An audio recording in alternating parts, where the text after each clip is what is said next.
Hello, this is Tiny Toon's Part 6. I originally recorded this audio back in January, but I decided to re-record it because, for, unknown reason. And considering how lazy I am, I could have just used the old audio, but I didn't for some reason. Anyway, here is Part 6. The first of today's episodes is Tiny Toon Music Television, where Buster and Babs host a series of 5 music videos starring the Tiny Toons gang. And also one of the segments includes the incredibly amazing, highly popular, highly acclaimed character of Julie Bruin. So, yeah, there's that. This episode is an incredibly amazing 10 out of 10 classic with great songs and great animation and things. Also, fun fact about this episode, there's a funny secret ending that I found on YouTube that's mostly complete and was apparently deleted at the time. The animation and voices and stuff were completed, but not the music, complete sound editing or whatever. Anyway, this episode is a 10 out of 10 classic. Next is the return of /2, the Act Maker Zone. It has basically the same type of wraparound sequences as the first one, except that Babs plays Rod Sterling this time instead of Buster. And the first short is Real Kids Don't Like Broccoli, where Buster plays a futuristic detective in the distant year of 2038. And yeah, this one is a great 8 out of 10 classic episode. Next is the significantly less good Boo Ha Ha, where Plucky and Hampton stay in a haunted house. It's only a 6 out of 10. There's barely any actual pacing or gags, and also it's boring. What's way more interesting is the kind of interesting story around this episode. All the way back when the Tiny Toons was being produced, there was some Ren and Stimpy artists working on there, and there's apparently a storyboard for an episode featuring Go-Go and Hampton, I think, going in a haunted house, which just turned into a Ren and Stimpy episode. But I heard somewhere that the idea of this episode was sprung off from that. So yeah, way more interesting than the actual episode, which is boring, so 6 out of 10. Finally, for this episode is Duck Dodgers Jr., which is just Duck Dodgers, but with Plucky and also Marvin's daughter, Marsha. I don't think she's in any other Looney Tunes related media. So basically just Duck Dodgers, but with some Tiny Toons stuff thrown in there, and less good, but still pretty good, so 8 out of 10. Next is the Acme Home Shopping Show. First thing, this episode is credited to Kennedy Cartoons, even though it was animated by Acom. So yeah, basically the only thing of any actual remote interest about this episode. The first short, Oh For Art's Sake, is 7 out of 10, where Plucky pauses a dog and cat fight and claims it's his own painting. The idea and concept is so incredibly stupid and ridiculous, and it's not even really brought up to its full potential, but it's kind of brought up to some sort of potential, and for that, it's a 7 out of 10. Also, for some reason, this episode only credits a writer, but no storyboarders or directors or anyone else. So, yeah. Next is the Teddy Bear's Picnic, where Amara follows the highly acclaimed classic Looney Tunes characters of the Three Bears on a picnic. So, these characters, barely anybody even knows about them, but they started one of my favorite Looney Tunes shorts of all time, which is Bugs Bunny and the Three Bears. I haven't seen any of the other shorts, which I didn't even know that they had other shorts until recently. But yeah, this one is 5 out of 10. There's incredibly shitty and horrendous pacing with barely any actual gags that are good. And also the incredibly horrible and cheap animation by Acom doesn't really do the shittiness justice. Well, I guess it does since it is shitty, but it doesn't make it not shitty. I'm gonna pretend that made sense. So, yeah, basically the only thing I can actually say about this one is that it's slightly better than the previous Three Bears Elmira outing, which is Bare Necessities. That one was shitty with horrible pacing, but this one has more of a story and more of actual consistent things going on. Not that they're entertaining, but it's more consistent. Finally, for this episode is I Was a Teenage Bunny Sitter, 6 out of 10, where Babs babysits a rabbit kid called Duncan. So, yeah, I was expecting Babs to have some sort of trouble babysitting him, besides the kid being annoying, and there being hilarious slapstick comedy antics, but, yeah, it doesn't really take full advantage of the concept, so, yeah, just a 6 out of 10. So, next is The Weirdest Story Ever Told, / The Weirdest Stories Ever Told, where Buster and Babs are in the University Library, and Foghorn Leghorn is the librarian. So first up is Robin Hair, which is Robin Hood but with the Tiny Toons characters. The only difference in this version is that Maid Marian, played by Babs, is a modern independent woman who saved herself in the end. So, yeah. So this one is a 9 out of 10. Next is To Babs or Not to Babs, where Babs wants a role in a Shakespeare King Lear play, and also William Shakespeare is directing it, so this takes place in the old Shakespeare era. This one is another 9 out of 10. Finally, for this episode is Elmira's Around the World, where this one actually takes place in the library, and in the continuity that exists within the wraparound sequences. So Buster gets knocked out and dreams that there's a bunch of Elmira relatives from all around the world, which means we get such amazing imagery as Sumer Elmira, and Elmira Ape, and also an Australian Elmira with purple paint on her and red and white markings all over it. I don't know what the hell that's about or why that was even included. But yeah, also Elmira sings this one, but the person who voices Elmira, Chris Summer, actually can sing, so it doesn't sound incredibly as horrible and annoying as you might think. Anyway, this one is 8 out of 10, and yeah, overall the episode is 9 out of 10. It proves that ACOM, the animation studio that have animated this episode, can make episodes that aren't shitty and totally 110% fucking worthless. So, that's it for this one. Now here's viewer mail day, where Buster and Babs look at fan mail, and yeah. First up is Plucker the Irish, where Pluck and Hampton take up summer salesman jobs.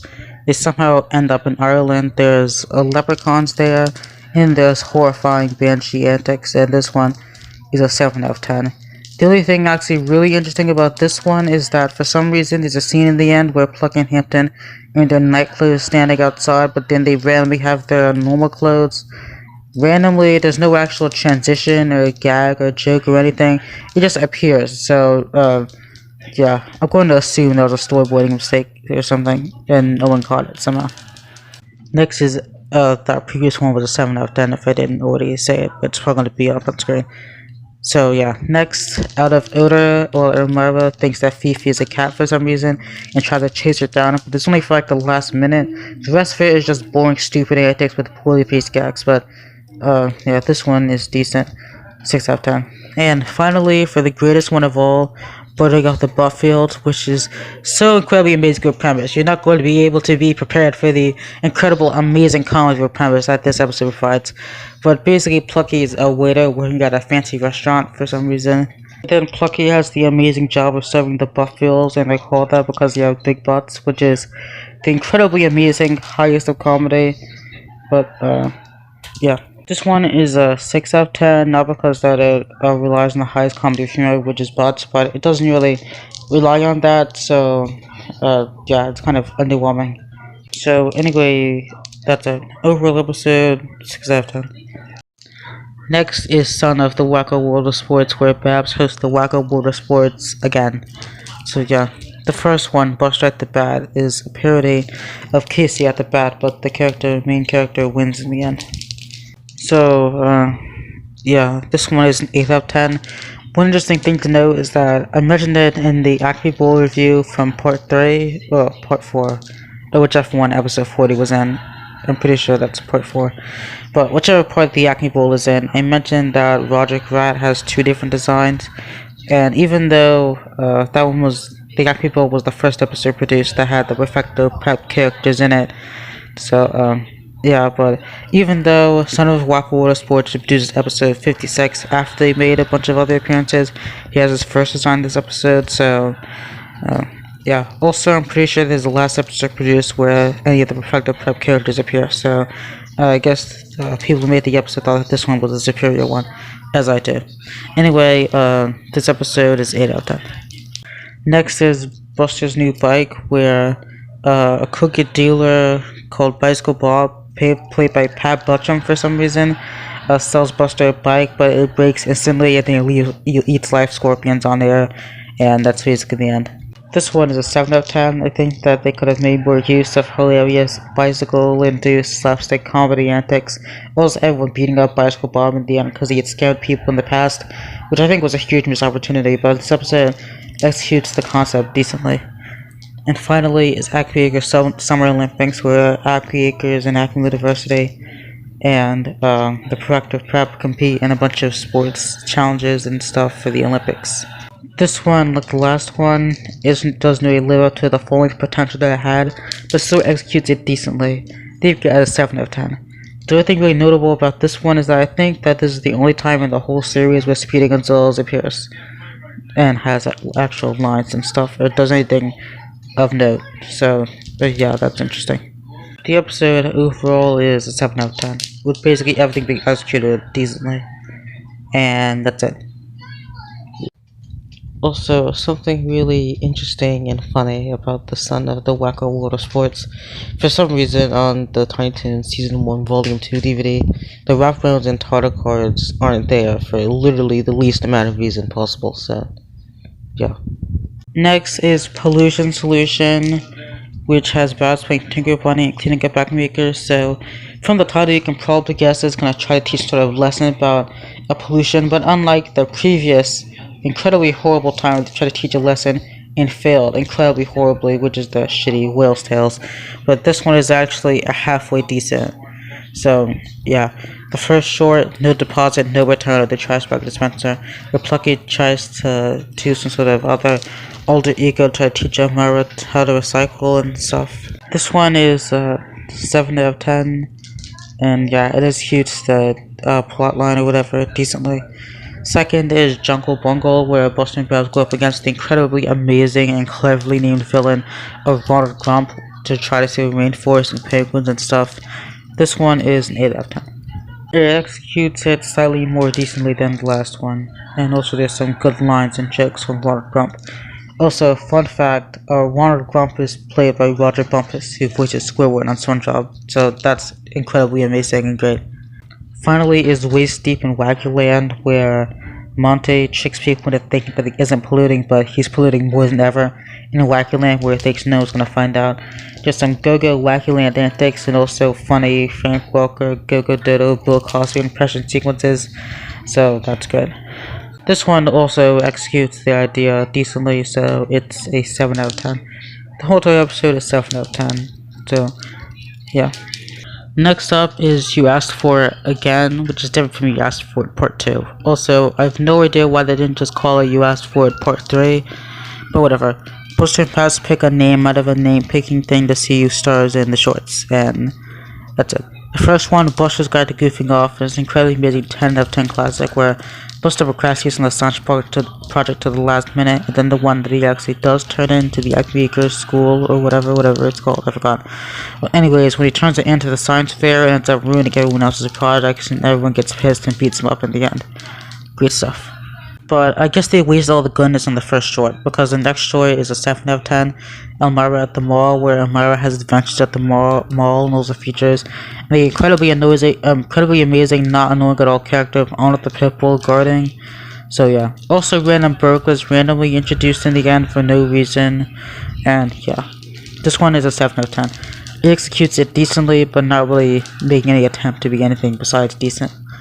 And next, this one is slightly more good, is Hold the Sugar, where a colony of ants, sugar obsession gets them captured, and it's the lone non-sugar ant, it's up to him to save them. This one is an 8 out of 10, and yeah. Also, the villain wants to make chocolate-covered ants for some reason.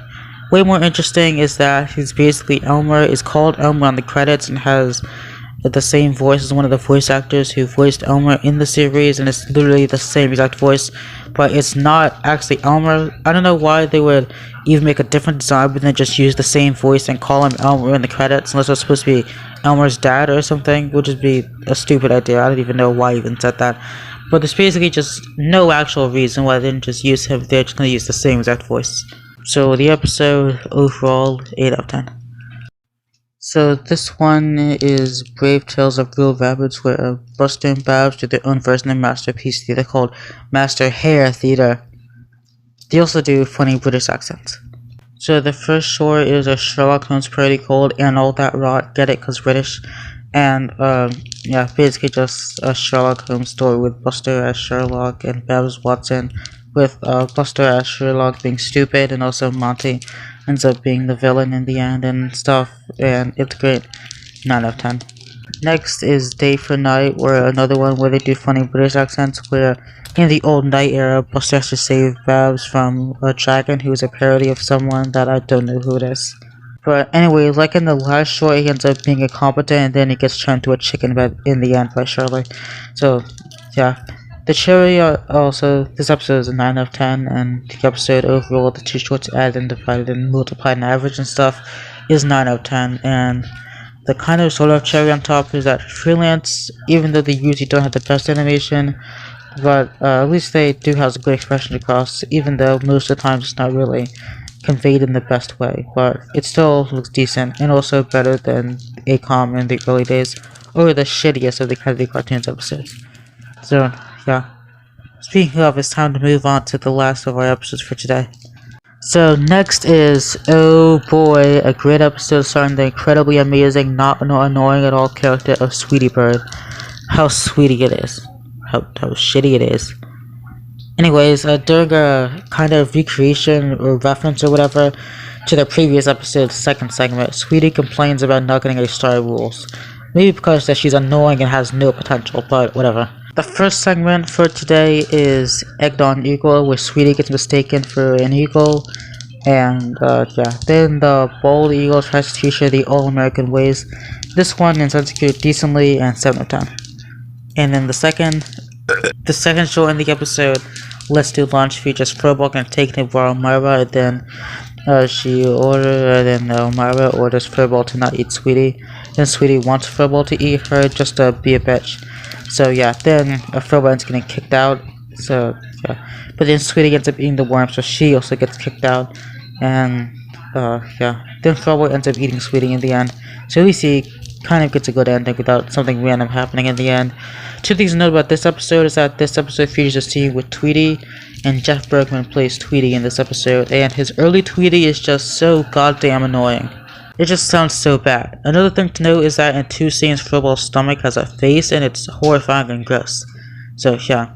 Finally is The Raven, which is the famous kind of sort of poem by Edgar Allan Poe, but with Sweetie. So yeah, it's kind of good. Well, actually not good. It's only a 6 out of 10. So yeah, it's kind of decent. Also shitty animation. And speaking of shitty animation, the ending has incredibly horribly out of sync animation. I haven't heard anything about any retakes happening, so at least there would kind of make sense, but it's just so horribly out of sync it doesn't even line up with anything. So yeah, this probably just isn't some sort of retake because it would actually line up with the audio at the very least somewhat. So yeah. Overall, the episode is 7 out of 10, but the lowest possible 7. Also, this episode features some of the shittiest, cheapest Kennedy Cartoons animation ever. And unfortunately, this isn't the worst they're going to look. The worst they're going to look. Oh, would you just say that right the first time? I don't know. Anyways, coming up on the next part, whenever I decide to make that, is the last 5 episodes of the season, including the incredibly underwhelming finale, and then the episode before that was way better and was actually supposed to be a finale at first, but yeah, also some shorts that have Hampton, and also, yeah, that's basically the only thing actually notable. Bye.